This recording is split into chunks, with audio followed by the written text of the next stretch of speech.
Thanks to At Home for joining us this hour.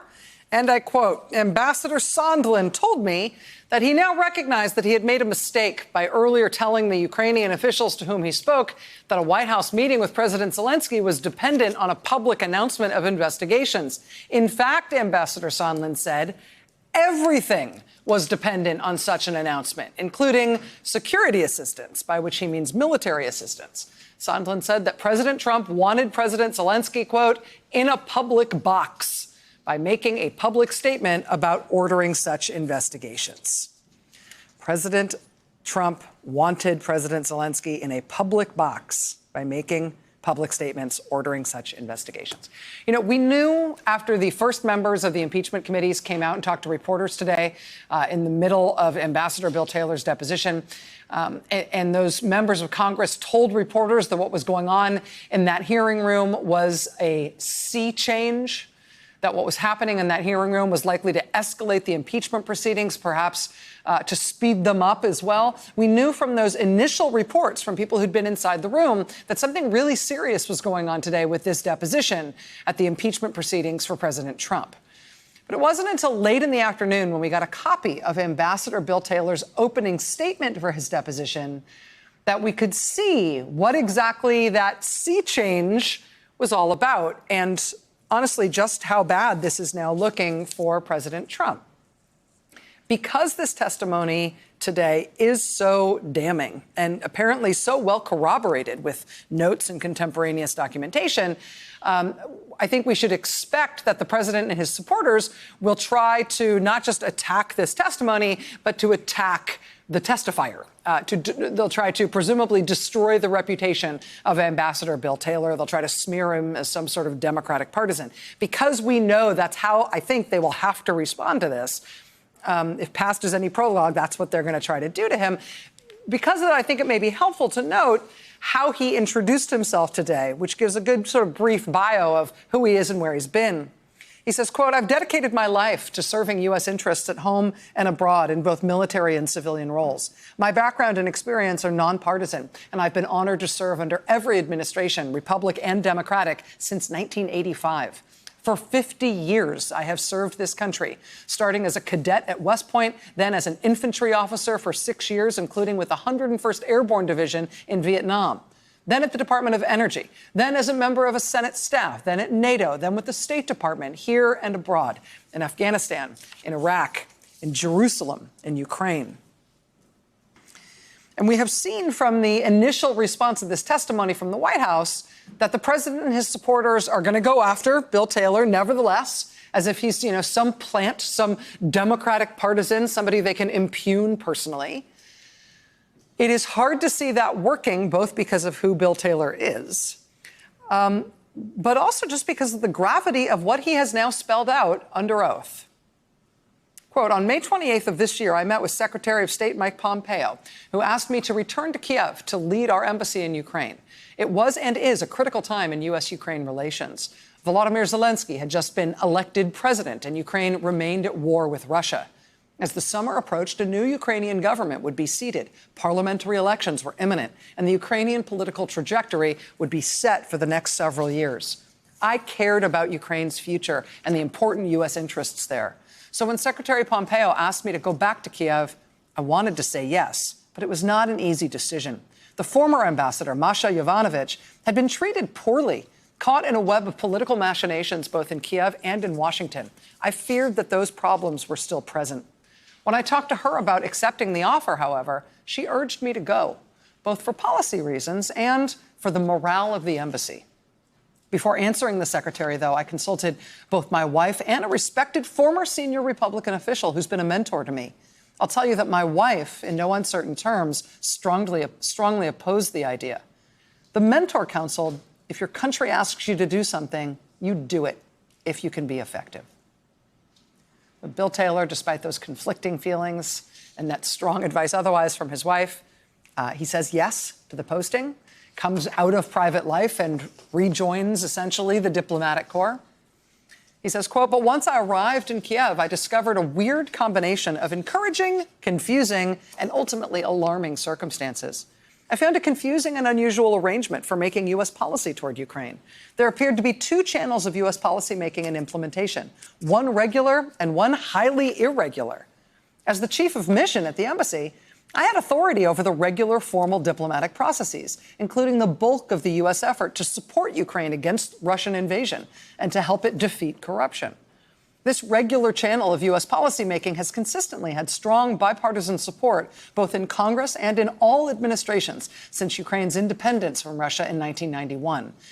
At the same time, however, there was an irregular, informal channel of U.S. policymaking with respect to Ukraine, one which included then Special Envoy Kurt Volker, Ambassador Gordon Sondland, Secretary of Energy Rick Perry, and, as I subsequently learned, Rudolph Giuliani.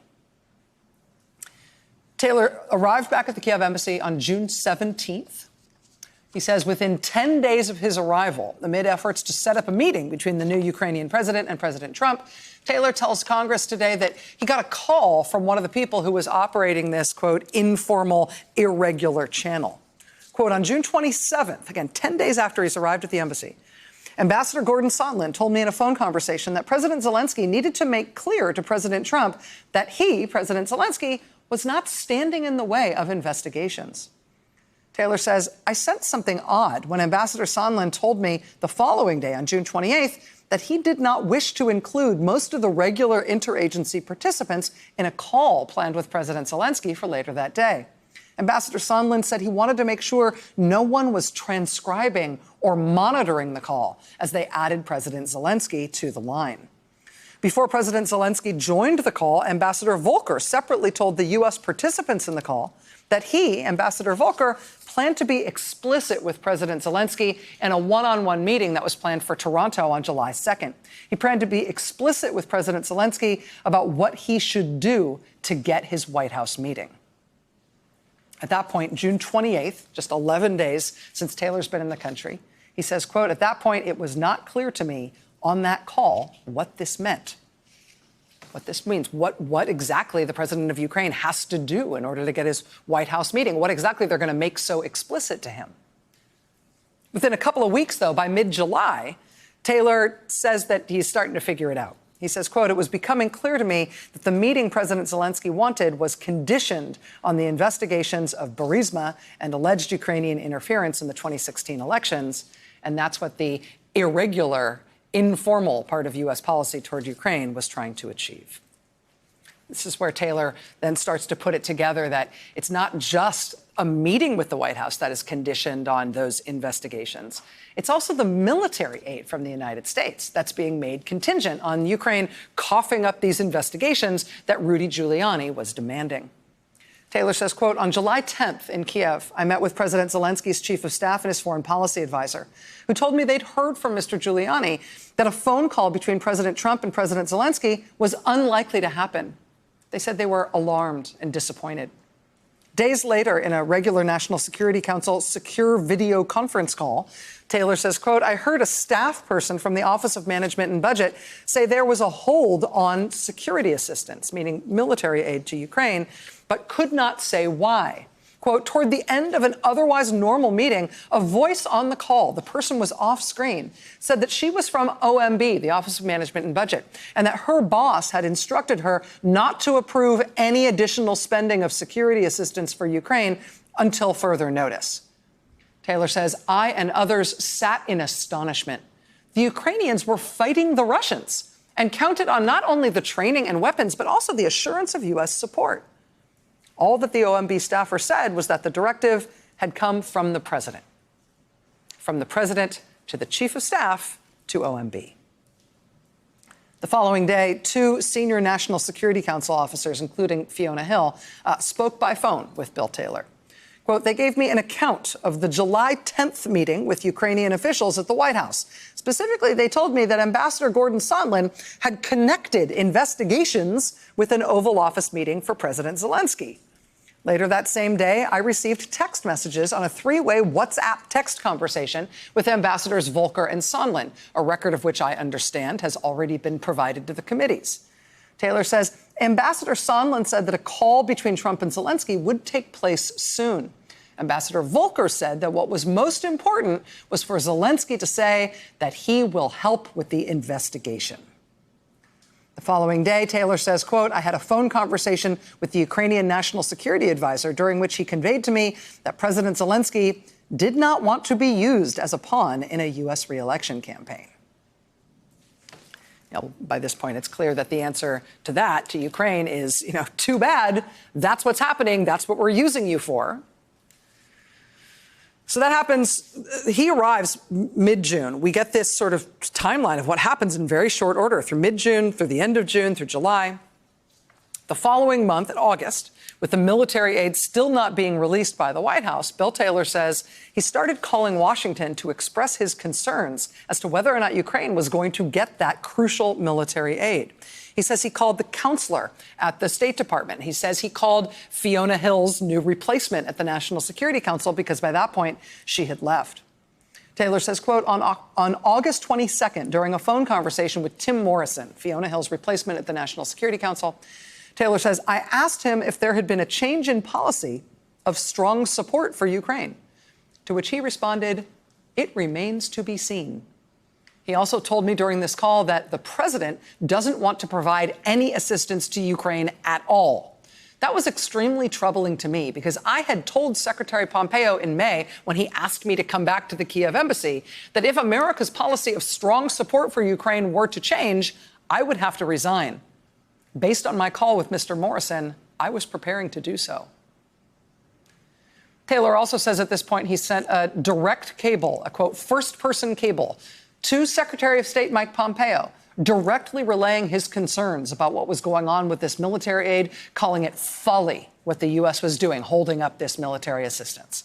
Taylor says he received no response from Pompeo to that memo.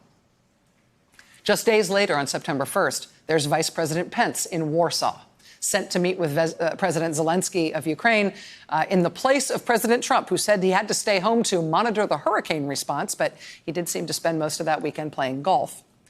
During that Warsaw trip, Tim Morrison from the National Security Council again called Bill Taylor to brief him on what was going on at the Warsaw meeting. Quote, during this phone call I had with Mr. Morrison, he described a conversation that Ambassador Gordon Sondland had had with an assistant to President Zelensky in Warsaw. Ambassador Sondland told him that the security assistance money for Ukraine would not come until President Zelensky committed to pursue the Burisma investigation. Taylor says, quote, I was alarmed by what Mr. Morrison told me about that conversation. This is the first time I had heard that security assistance, not just the White House meeting, but also that military aid, was conditioned on these investigations. He says, quote, very concerned, on that same day, I sent Gordon Sondland a text message asking, are we now saying that security assistance and a White House meeting are conditioned on investigations? Ambassador Sondland responded asking me to call him, which I did. During that phone call, Gordon Sondland told me that President Trump told him he wants President Zelensky to state publicly that Ukraine will investigate Burisma, and alleged Ukrainian interference in the 2016 U.S. election. Ambassador Sondland also told me he now recognized that he had made a mistake by earlier telling the Ukrainian officials to whom he spoke that a White House meeting was dependent on a public announcement of an investigation.